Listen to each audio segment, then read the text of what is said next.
कधीच नाही चुकणार तुमचे फेवरेट टीव्ही शोज झी5 सोबत, तेही एकदम फ्री। शशी भाऊ, अचानक इलास काही काम होतं काय? म्हाका लालिताईंचो फोन इल्लो। मी पण गोंधळले, त्यांनी म्हाका कशाक फोन केलो विचारलंय तर म्हणाले की चारू आणि श्रीनूच्या लग्नाची बोलणी करूची असं, तुम्ही लगेच यावं। लाली असं बोलली? हो ना, म्हाका काय उत्तर देऊचा समजला नाही म्हणून तुमच्याकडे इलय। दादा नक्की काय झाला? लालिताई चारू आणि श्रीनूच्या लग्नाची एवढी घाई कशा करतात? तुका शेवटचं सांगतलंय, या पुढे माझ्या लेकाच्या आयुष्यात माका तुझी ढवळाढवळ नको। हा मामा भाच्याच्या नात्या पुढे काही एक अधिकार नाही हा तुझा माझ्या लेकाच्या आयुष्यात, समजला? शशी भाऊ, माका माफ करा। अहो दादा, हे काय करताय? अहो मी तुमच्यापेक्षा लहान असय। मी जरी मोठा असतो ना शशी भाऊ, तरी माझ्या हातून चूक घडलाय। आमच्या श्रीनूच्या वतीने मी तुमची माफी मागते। अहो दादा, ह्याच्यात तुमची काय चूक आहे? मागा लालिताईंचा स्वभाव माहित आहे, तुम्ही हात जोडू नका।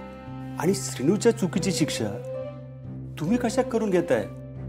तो लग्नात तयार झालो, ह्याच्यात तुमचा दोष काय आहे? माझाच दोष म्हणायचा ना शशी भाऊ। श्रीनू जरी चुकला असला तरी मी तुमचा गुन्हेगार आहे। माझ्या भाच्याक मी चांगले संस्कार नाही देऊ शकलो, म्हणजे एका परिणाम माझाच चुकला ना। माझ्याच संस्काराची हार झाली म्हणायची ना। पण माझी एक विनंती आहे, हे सगळं झालं तरी आमच्या श्रीनूक चुकीचं समजू नका। याचं कारण तुमच्या मुलीचं आम्ही आयुष्य उद्ध्वस्त होऊ देणार नाही। आमच्यावर विश्वास ठेवा। दादा, नक्की काय झालं? या लग्नाच्या घाई मागे नक्की कारण काय आहे?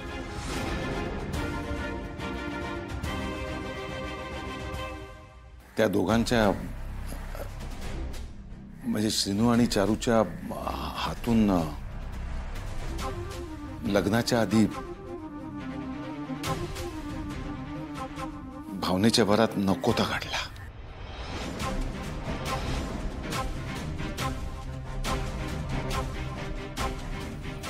उमा वहिनी, या सगळं काय आहे? मग काही एक समजणं नाही। भाऊ, जग घडूचा होता ता घडून गेला। म्हणजे दादा,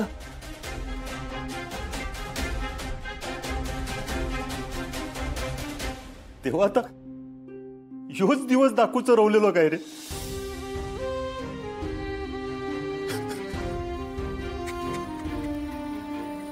शशी भाऊ, सावरा स्वतःला। माका कळतंय तुमचं दुःख। एक पोरीचा बाप म्हणून काय त्रास होऊ शकतो हे माका समजतंय। पण आता सगळ्याच गोष्टी आपल्या हातातून पुढे गेल्या आहेत, तेव्हा यापुढे आता स्वतः सांभाळायला हवं। या सगळ्याचो गावभर बोभाटो होण्याआधी आपल्या त्या दोघांचं लग्न लावूया, त्यातच त्यांचा भला। झी5 ॲप डाउनलोड करा आणि पहा सर्व एपिसोड्स एकदम फ्री।